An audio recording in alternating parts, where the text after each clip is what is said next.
This conference will now be recorded. So good morning all. Before starting the class, I want to give you some case scenario. Here we can diagnose with a clinical history and I will tell you the findings. 4 years male child with history of loose stools for since last 2 days, 15 times per day, vomitings, 1 day, 4 to 5 episodes a day. Now child is not responding and respirations are irregular, like Kussmaul's breathing is there. Pulses are very feeble. What is your impression? Clinical diagnosis. Are you able to hear all of you? Tell the complete diagnosis. We can tell. You can answer. What is your impression? Secondary to some intestinal obstruction or. Who is this? Tell your name first. Ma'am, Shanti. Who is talking? Shanti, ma'am. Shanti. Diagnosis? What is your impression? Loose stools since 2 days, 15 times per day. Vomitings 1 day, 5 episodes per day. On examination, child is unconscious, not responding, is almost unconscious, and having Kussmaul's breathing. That means acidotic breathing. Pulses are very feeble. You should not think this much when this type of child comes to casualty or emergency OP. Shock, ma'am. Shock.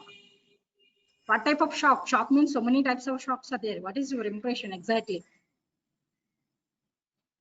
Pavan, you are correct, but he is in hypovolemic shock, acute diarrheal diseases, because loose stools history is there, vomitings is there, and it's not, we can't diagnose as no dehydration, some dehydration, severe dehydration, because child is unresponsive and Kussmaul's breathing also came. That means metabolic acidosis. Acidotic breathing is there. Pulses are very feeble. If you won't respond within seconds to 1 minute, golden minute, you may lose the child, this type of child. It's very, very important to clinically diagnose this type of children. With this history, immediately you have to act. What is your first action? You know that is most probably history of diarrhea, loose stools is there, child is this status, you think hypovolemic shock. What is your next step immediately? What will you do, Pavan? Fluid balance. So first to see circulation. Usually we will say ABC. Resuscitative breathing measures. But here C comes first. Okay. Actually, simultaneously, first is we will think about circulation. That means wide bore IV needle we have to put, IV cannulation if it is possible. Otherwise, intraosseous needle we have to use. Okay. Otherwise, you may lose the child. So it's very, very important. If you give fluid boluses and along with simultaneous oxygen supplementation, because child is gone for metabolic acidosis and acidotic breathing, you will manage the child. You can save the child's life. Otherwise, you may lose for simple diarrheal disease. So that's important of hypovolemic shock. So if you diagnose immediately, if you give proper fluid boluses, you can save the child's life. So today I'm going to discuss about the shock in children. So what is the definition? How many types of shocks are there? How to treat those types of shock? So this is a definition from 9th edition of OPG. This is an acute syndrome that occurs because of cardiovascular dysfunction and inability of circulatory system to provide adequate oxygen and nutrients to meet the metabolic needs of vital organs. I think all of you know this definition of shock since physiology onwards. Physiology, pathology, and general medicine, everywhere will get this shock. So we have to learn the definition. This is the acute syndrome. It's emergency, critical care medicine, emergency medicine. What do you call it? So like very emergency condition, acute syndrome that occurs because of cardiovascular dysfunction and inability of circulatory system to provide adequate oxygen and nutrients to meet the metabolic needs of the vital organs. That is very important. All of you should know the definitions. Sometimes we'll ask for the theory questions. So in simplification, where tissue perfusion is unable to meet the demand and not defined by blood pressure, that you have to remember. You should not say it's due to decreased blood pressure due to hypertension. There are so many other types of shocks also there. That's why you should mention that's where tissue perfusion is very less and not only defined with blood pressure. Hypovolemic shock is the commonest type. That's why you are able to mention that it may be due to decreased BP. But there are other shocks. Like what are the examples of other shocks? Commonest is the hypovolemic shock. What are the other Septic shocks, neurogenic shock. septic shock? There is no actually in pediatrics. Okay, cardiogenic shock. Anything else? Cardiogenic shock. Septic shock, hypovolemic shocks, and cardiogenic shock. One more is there. Anaphylactic shock. It comes under anaphylactic shock is one type of distributive shock. Okay. Now we will discuss. So what are the commonest types of shocks? Hypovolemic shock is the commonest, followed by cardiogenic shock, next septic shock, and distributive shock. Anaphylactic shock comes under distributive shock. Coming to the hypovolemic shock, it's caused by reduction in the volume of the blood, most commonly due to vomitings, diarrhea, trauma, burns, blood loss, acute blood loss like trauma cases. There will be acute blood loss. So these are all conditions associated with hypovolemic shock. And preload is always decreased. That you have to remember. That's a volume. Blood volume is decreased. That means preload is decreased. Afterload, initially heart try to increase the afterload. Myocardial contractility is normal. That's what the difference between the cardiogenic shock and hypovolemic shock. Cardiogenic shock, myocardial contractibility is decreased. So whenever you're giving, because hypovolemic shock, myocardial contractibility is normal, you can give more fluids like 20 ml per kg, boluses, 2 or 3 boluses, are sometimes up to 4 boluses also we can give. But we can't do it like this. This in case of cardiogenic shock because cardiac contractibility is decreased. It can lead to congestive heart failure. So you should be cautious in cardiogenic. Here contractibility is normal. Cardiogenic shock resulting from decline in cardiac output, secondary due to serious heart diseases like congenital heart diseases, or maybe acquired heart disease like myocarditis, viral myocarditis, or cardiomyopathy. Cardiomyopathies are more common with any neurological disease. Anybody can give cardiomyopathy. In case of Duchenne muscular dystrophy or other like storage disorders, there will be cardiomyopathy where cardiac contractibility is decreased. And myocarditis, all of you know, after viral infections, even bronchiolitis also may be associated with myocarditis. Any viral infection causes myocarditis and decreased cardiac contractibility leading to cardiogenic shock. If you won't treat that may be the cause for death. And arrhythmias, especially tachyarrhythmias or bradyarrhythmias can lead to cardiogenic shock. So here what happens, these are the main differences you have to remember. In case of hypovolemic shock, preload is decreased, but afterload is increased. Here preload is increased and afterload is also increased. Myocardial contractibility is decreased here. That is the difference between hypovolemic and cardiogenic. Next, distributive shock. Here profound decrease in the systemic vascular tone. That means vasodilatation will be there. So blood is pulled in the peripheral circulation. Examples are anaphylaxis shock and dengue shock syndrome. So here preload and afterload both are decreased. So you have to remember cardiogenic shock, preload and afterload both are increased and contractibility is decreased.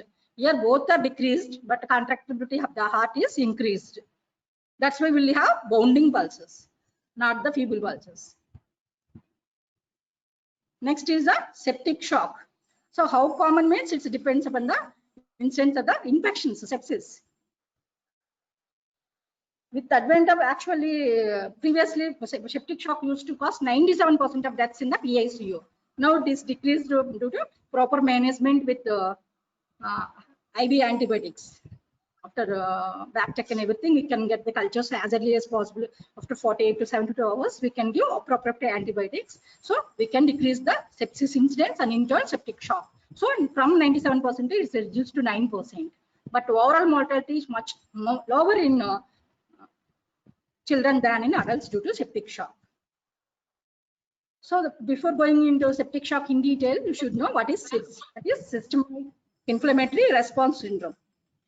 So presence of at least 2 of the following 4 criteria, one of which must be abnormal temperature or leukocyte count. So abnormal temperature means core temperature of more than 38.5 degrees Celsius, or hyper or hypo, decreased core temperature, that is less than 36 degrees Celsius. So more than 38.5 or less than 36 degrees Celsius is abnormal in case of children whenever you suspect sepsis. And tachycardia usually will be associated with the septic shock.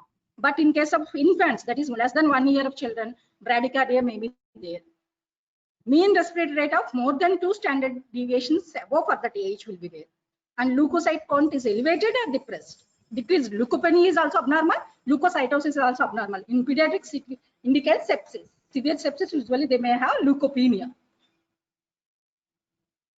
So what is the definition of sepsis means? Sepsis is defined as the presence of infection together with systemic manifestation of infection. Only presence of organism in the blood is called as, what do you call it? The only organism is there in the blood, but it's not producing any symptoms. Bacteremia. Bacteremia. So bacteremia may not always cause sepsis. So bacteremia, if it is associated with systemic manifestation, then we call it sepsis. Septic shock, sepsis and cardiovascular dysfunction called as septic shock. This is more common, especially ICUs, NICU and PICU. The child is deteriorating, you have to think about septic shock. So commonly seen in septicemic patients, usually by gram-negative bacteria and also by gram-positive. Rarely, especially in newborns and immunocompromised individuals, there may be fungal sepsis can cause septic shock. Early septic shock, usually there will be 2 phases, early phase and late phase. Early phase of septic shock, preload is decreased, afterload is also decreased, myocardial contractility will be increased. Okay, that is early phase of septic shock. Not identified, not treated, it goes to late phase. There, preload and afterload both will be increased and myocardial contractility is decreased. It's very difficult to treat at this phase. So in GIST, cardiogenic shock means preload is increased, afterload is increased, contractility to the myocardium is decreased. Hypovolemic shock, preload is decreased, afterload is increased. But usually cardiac contractility, just 1 minute.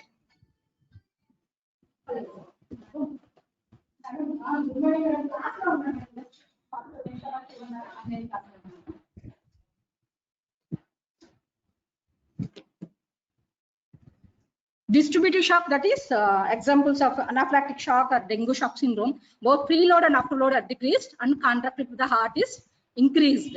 Septic shock early phase, both preload and afterload decreased and contractility of the heart is increased.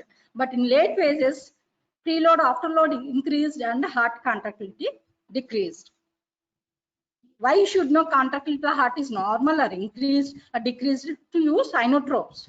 So in which situation you can go for fluids. If the preload is less, you can give IV fluids, but heart contractility should be normal. The preload is more, contractility less. If you give more fluids, then more chance of heart failure. For that purpose, you should know. Next, coming to the stages of shock: compensated, uncompensated. There is no decompensated. Previously, when we are MBBS students, we used to learn compensated, decompensated. Those words are not there now. Compensated, uncompensated are irreversible. So compensated means where vital organ functions are maintained. Blood is diverted from the less vital organs to more vital organs like brain and heart. So here usually compensated shock, urine output may be decreased, like renal and splanchnic circulation will be decreased, but vital organ circulation will be maintained. So here BP is normal. So we should not wait until BP falls down to diagnose shock. So it may be compensated shock. So we have to depend on other signs, like what are those compensated shock? What are the signs we can depend? Not on BP, as I told you, blood pressure may be normal. Anybody? I think it is discussed so many times in pharmacology also, physiology, pharmacology, pathology, general medicine. What is compensated? Urine output. Urine output, okay. Anything else before that? What happens to pulse rate? Shock. Tachycardia is there. Increases. Pulse rate will be increased. Anything else? Bounding Splanchnic pulse. circulation is, cutaneous circulation is decreased. How will you identify? Cold periphery. Cold Skin extremities. perforation. Cold extremities, capillary filling time. Okay, prolonged capillary filling time also is the earliest sign, and BP usually normal. So urine decrease. So cold peripheries, increased tachycardia, all will be there. Uncompensated, microvascular perfusion becomes marginal, organ and cellular function deteriorates, hypotension develops. Irreversible, it's very difficult to treat, more chances of mortality. So we should not allow the child to go for this uncompensated or irreversible states. So hemodynamics response to shock, compensated, uncompensated, not decompensated, uncompensated shock. So initially we can see cardiac output also maintained, and blood pressure is also maintained, vascular resistance slightly elevated in the late stages. But once it is uncompensated, vascular resistance increases and blood pressure falls down and cardiac output also falls.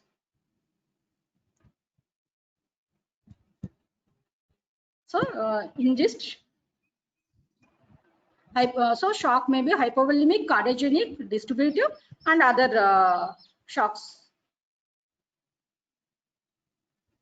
septic shock and others. So actually how the blood circulation maintains normally, what are the mechanisms, physiology, what are the receptors are there to maintain the normal blood circulation, vascular resistance? Baroreceptors in the carotid body. Baroreceptors, chemoreceptors, and one more. RAS mechanism. So these are maintained, which are present in the carotid body and aortic arch. So these will respond according to the circulation and triggers the humoral factors like epinephrine, norepinephrine, vasopressin, renin-angiotensin mechanism. All will maintain the vascular resistance and fluid balance. So any disturbances will lead to shock. So hypovolemic shock, most common causes are dehydration, hemorrhage, and bones. Cardiogenic shock causes are congenital heart disease and acquired heart diseases like rheumatic heart disease and myocarditis. These are some of the examples. Distributive shock, septic shock, and dengue hemorrhagic fever or dengue shock syndrome. Others like adrenaline insufficiency, especially in congenital adrenal insufficiencies, or heat stroke and severe hemolysis, all those can lead to shock.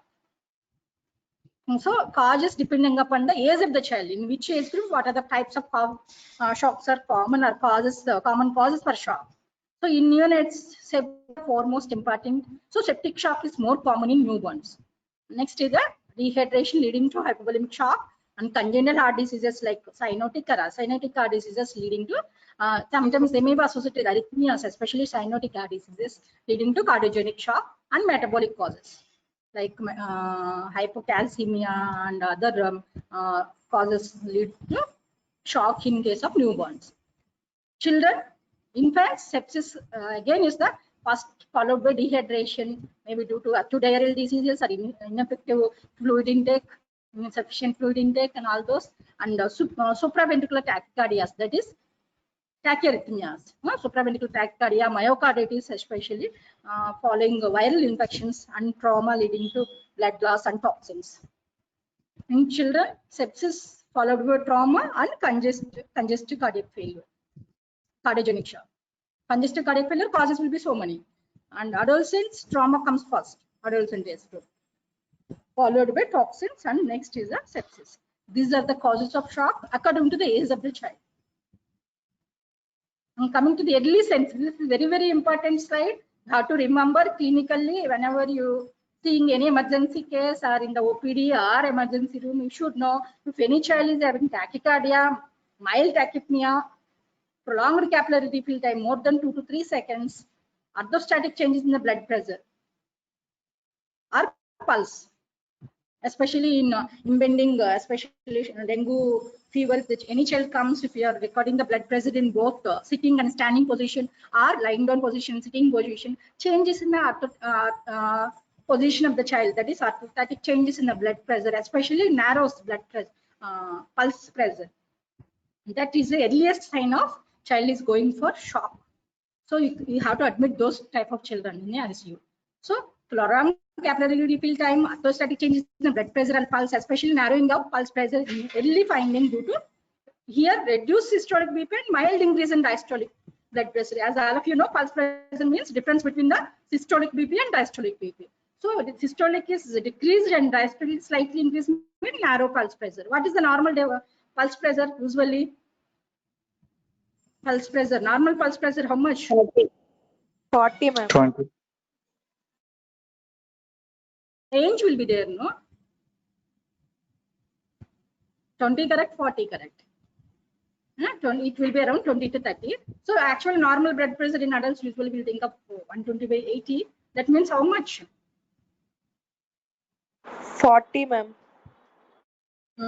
So range will be there, but here what will be happens like systolic will be 100 and diastolic will be 80, like that, narrow, less than 20 or 90, less than this 40 usually indicates narrow pulse pressure. Especially dengue fever in early stages we can identify narrow pulse pressure, or children with other causes. So these are early signs. You should not miss tachycardia, mild tachypnea, slight breathlessness if they are telling, and capillary refill time is prolonged. And there is if you record the blood pressure in sitting position or lying position, it will be normal. But if you ask the child to stand up and if you measure, then there is difference, and also narrow pulse pressure, then it's a early sign. Decreased peripheral perfusion will be there. That's why cold hands, cold feet with warm arms and legs will be there. So feet, just feet and hands are cool, but arms and legs may be warm. That is also early. Once shock establishes, total body will be cool. So that's why sometimes in her like busy OPDs we will we will examine the child with our dorsum of the hands to see the temperature of the body, like feet and also arm, or feet, arm and abdomen. So that indicates that the child is in cold stress or is in early stages of shock. And delayed capillary refill time, more than 2 to 3 seconds, and decreased peripheral pulses, feeble pulses, cool skin with core hyperthermia. So these are the early signs of shock. So you can observe here.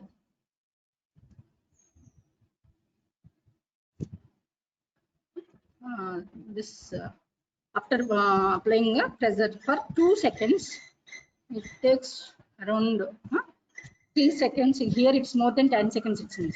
So prolonged capillary time in a 3-month-old with cardiogenic shock. Usually they will have hypoplastic left heart syndrome or some other heart diseases.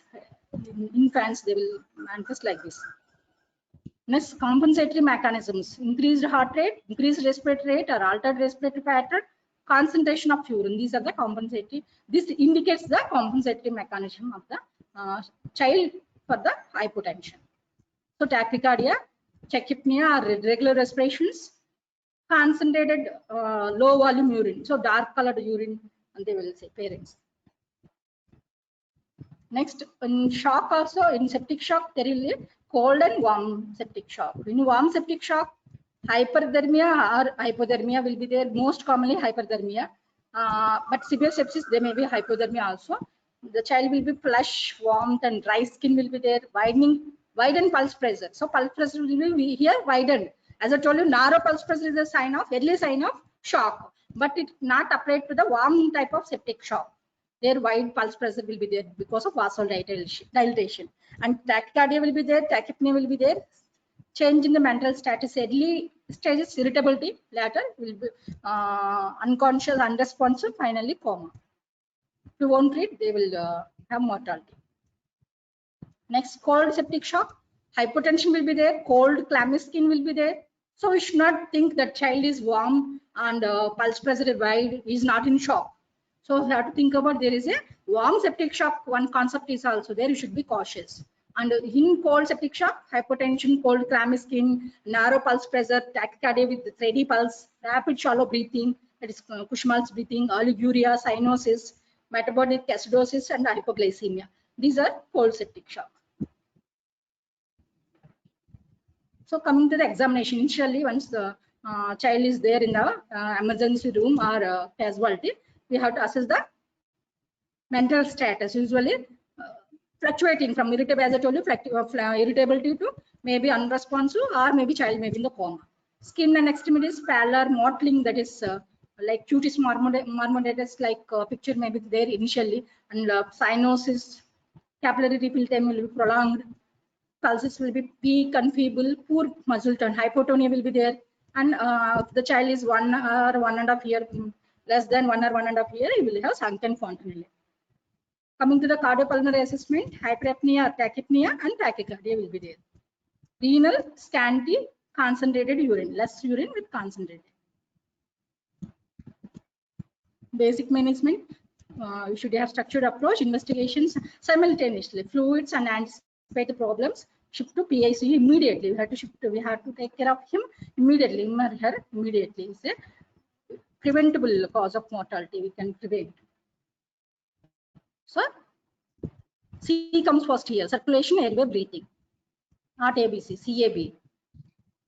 So establish IV access rapidly, especially wide bore IV line we have to take, and we have to establish IV for large veins like femoral vein, like they have to establish IV access. Or if it is not possible, you have to go for intraosseous needle, or you can go with the central line also, jugular vein access. If it is possible, you can go for the central line. And we should have ideally central venous pressure monitoring, because we should not under perfuse, we should not over perfuse also by at the same time. So heart has to cope up. So for that purpose, central venous pressure monitoring. So we will be knowing how much fluid you can give, how much more fluid you can give, how much rapidly you can give. It is available. Next, airway breathing, secure the airway, high flow oxygen system. We should have 100%. Initially, we should maintain the 100% saturation, maintain arterial saturation, endotracheal intubation. Why? What is the importance of endotracheal intubation in shock management? Means it minimizes the work of breathing and reduces oxygen consumption, because what happens actually because of shock, circulation is unable to meet the needs by supplying oxygen and removing the CO2. So we have to reduce the work of breathing and reduce the oxygen consumption of the tissues, endotracheal intubation, and improves the oxygenation. Investigations are the complete blood count, CBP, C-reactive protein, and procalcitonin for underlying sepsis. C-reactive protein and procalcitonin are early markers of sepsis. And serum electrolytes and liver function test and renal function test to assess the liver and kidney function. Blood culture and sensitivity before starting antibiotics, because if you give IV antibiotics, you may miss the organism. So before giving, while putting the IV line itself, you have to draw the blood for these investigations, and compulsory blood culture and sensitivity. And you can start empirical antibiotics until report comes. And you have to do chest X-ray and echo to rule out the underlying congenital or acquired heart disease. So fluids are a mainstay treatment for hypovolemic shock.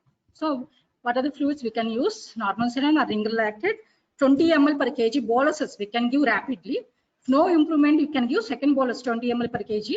Like that, we can give 2 or 3, 40 to 60 ml per kg. In case of septic shock, we can go up to 80 ml per kg. So hypovolemic shock, if no improvement with 60 ml per kg of crystalloids, we can consider colloids. Colloids like hydroxyethyl starch or presprogen plasma, 5% albumin, or blood also we can give, but blood we have to give slowly, 10 ml per kg like we can give.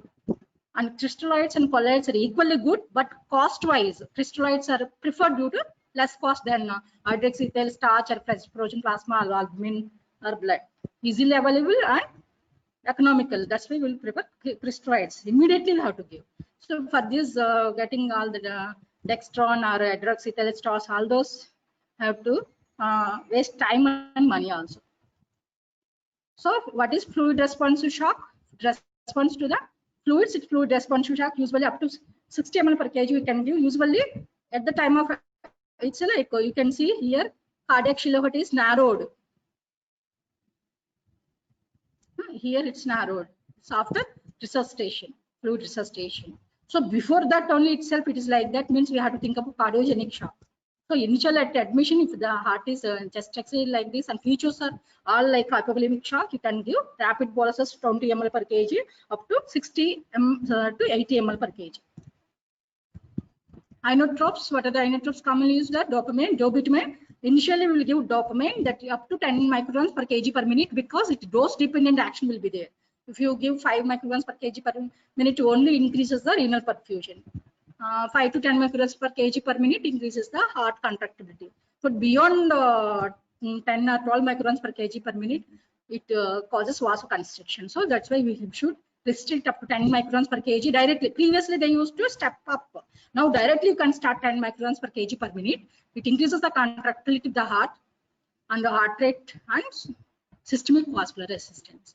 So whenever there is a cardiogenic shock, directly we will go for dobutamine. In case of hypovolemic shock, after fluid resuscitation, we will go with dopamine, next to dobutamine. Dobutamine 10 micrograms per kg per minute. It improves the contractility of the heart and reduces the afterload. So that is the difference. Here it increases the afterload by increasing the systemic vascular resistance. So dobutamine is the best drug for the cardiogenic shock.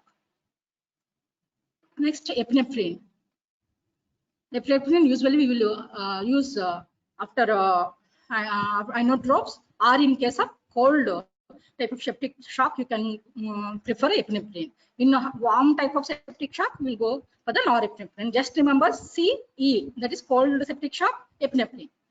Epinephrine 0.05 to 1.5 micrograms per kg per minute. It increases the heart rate, systemic vascular resistance, and contractility of the heart. Endpoint is adequate blood pressure, acceptable tachycardia. You should not go because it is a side effect, increases the heart rate. So we should not go for more beyond a particular level. It decreases the cardiac cycle time and filling capacity of the heart will be decreased. So we can't go beyond 1.5 micrograms per kg per minute. Norepinephrine 0.05 to 1 micrograms per kg per minute increases the systemic vascular resistance. And endpoint is adequate BP. Usually we will use in warm type of septic shock. Next, supportive care. Because child will be having hypoxia, so start oxygen for every child in shock. Because of hypoxia only, these shock children will be agitated, irritable. So if you apply face mask, oxygen mask also, they will try to remove it because of hypoxia and hesitation. So once the shock is treated, they will be calm and they will be quiet. So maintain the O2 saturations, and you have to maintain the glucose homeostasis also. As I told you, more chance of hypoglycemia will be there. So that is also back to the tissue. So uninterrupted infusion, at least 4 to 6 mg per kg per minute glucose infusion should be maintained, and maintain the blood sugar 180 milligrams per deciliter, not hypo or not hyper. Thermoregulation, adequate heat source and prevention of heat loss should be there. Monitor the core temperature, that is ideally rectal temperature we have to monitor. And nutrition, we have to give calories around 100 to 110 kilocalories per kg per day, and proteins 2 to 4 grams per kg per day in a child with septic shock. Cardiogenic shock, increase respiratory, because you should be cautious in cardiogenic shock whenever you give fluids. So you should know what are the features of cardiogenic, how they will present. There will be tachypnea and associated with grunting, nasal flaring, and retractions. Tachypnea, tachycardia will be there in other shocks also. Cold and mottled skin, weaker absent pulses, delayed capillary refill, cyanosis, and signs of congestive heart failure like murmur or some other associated facial dysmorphism, like in case of Noonan syndrome or in case of congenital rubella syndrome. So other features that we will think that child might be having congenital heart failure, associated with congenital heart disease, and signs of congestive heart failure, like you may have excessive perspiration of the forehead. Tachypnea, tachycardia will be there in other conditions also.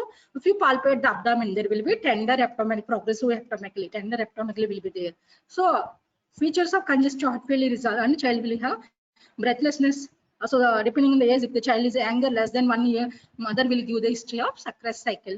All those features of congestive heart failure are features of congenital heart disease, like some facial dysmorphism or congenital rubella syndrome features, and all those are there, means we have to suspect child might be having congenital heart disease with the cardiogenic shock.